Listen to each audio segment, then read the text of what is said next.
Alright, my name is Isaac Jones, and I will be presenting on gene editing with CRISPR-Cas9. This is a defense mechanism that is found in both archaea and bacteria. However, since it operates in pretty much the exact same way in both, I'm just going to focus on bacteria in this for simplicity's sake. This picture right here is of a Spanish scientist named Francis Mojica. He did a project during the 90s in which he was researching bacterial defense mechanisms.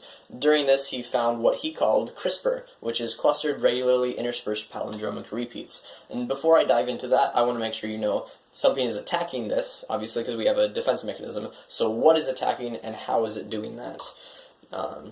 This is a picture of a bacteriophage, which literally just means a virus that attacks a bacteria. So in order to do this, it first has to locate it, it latches on, and then it actually inserts its DNA into the cell.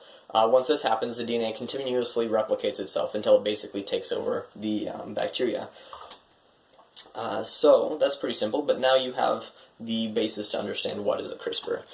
So now that the bacteriophage has attacked the cell, the defense mechanism kicks in. So it does this by locating the DNA. It uses something called a Cas9 protein, which is just CRISPR-associated protein number 9. And there are many of these, but since this is the one that does the cutting, we're just going to focus on that right now. So it locates the DNA, cuts it, creates a complementary strand of RNA, about 20 bases long, comprised of spacer sequences or non-coding sequences. And then it's going to use this for the next time the bacteriophage attacks.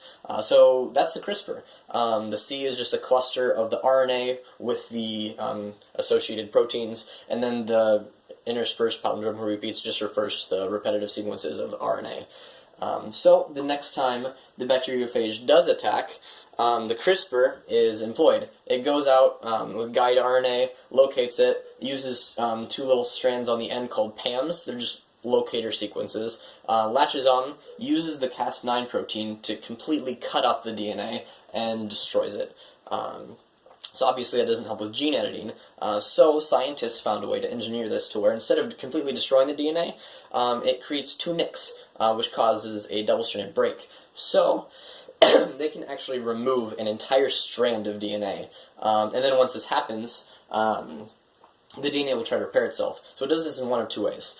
First, it can either take those two sections that are left and push them together, effectively removing that one sequence, or it can try and introduce new DNA to just fill the gap. So researchers are also able to engineer a strand of DNA to feed this process, and so they can actually both remove an unwanted mutation and insert their own. And then aside from this, they can actually just completely get rid of the Cas9 protein, so nothing gets cut, but they still locate a desired location, and then they add a fluorescent tag. So then throughout the DNA, or throughout the cell, they can actually trace the DNA. So this was very obvious early on that it would be really beneficial to have this in eukaryotes, so you could do gene editing. However, that didn't happen until 2013, when researcher Feng Zheng of Broad Institute successfully demonstrated editing in both mouse and human cells. And after that happened, research just exploded. And one example of it happened between 2015 and 2018, when a group from UC Irving decided to create malaria-resistant mosquitoes. They did this by removing a gene called FREP1, which produces a protein that harbors the malaria parasite. However, when they removed this, it did create a malaria-resistant mosquito. However, it is a major developmental gene, and so the offspring of this first generation were severely crippled, and actually that test group died off very quickly because they were unable to mature and reproduce. So instead, they figured out a way to silence it in adults. So the larva was still able to produce, or were still able to develop with this gene intact. However, once they matured, it stopped producing this protein. And so the adults, by the time they were able to actually infect a human, this protein no longer existed in their bodies, and so they were effectively malaria resistant. And this is absolutely amazing. Unfortunately, many researchers do consider this to be unsafe in humans at the moment, mainly because it is not entirely precise. And when I say that, I mean the PAMs on the end, they can mislocate their targets, which causes a frame shift, and so the wrong sections can actually be removed, which is obviously very detrimental.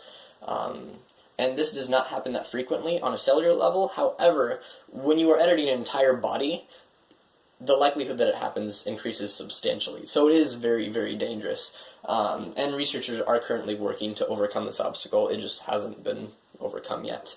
However, once it does, obviously there are going to be a lot of ethical concerns around this technology. The most common one is obviously the designer baby. Should we be allowed to decide what our offspring will be like? Should we be able to increase their intelligence, their athletic ability, their attractiveness?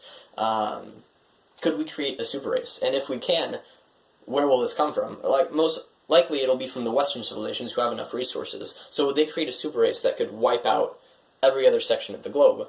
And also, if we can create a malaria-resistant mosquito, what's to keep us from creating a malaria-prone mosquito? Or what's to keep us from creating an even more deadly species? All of these questions really do need to be addressed. Having said that, I am very excited to see where it goes next, and after this presentation, I hope you are too. If you have any questions, obviously I was not in class to answer them, so you can actually shoot me a message at ij048@lab.icc.edu. I would be happy to answer your questions, make up an answer if I don't have one, or send you somewhere where they actually do have answers. These are my references. Thank you.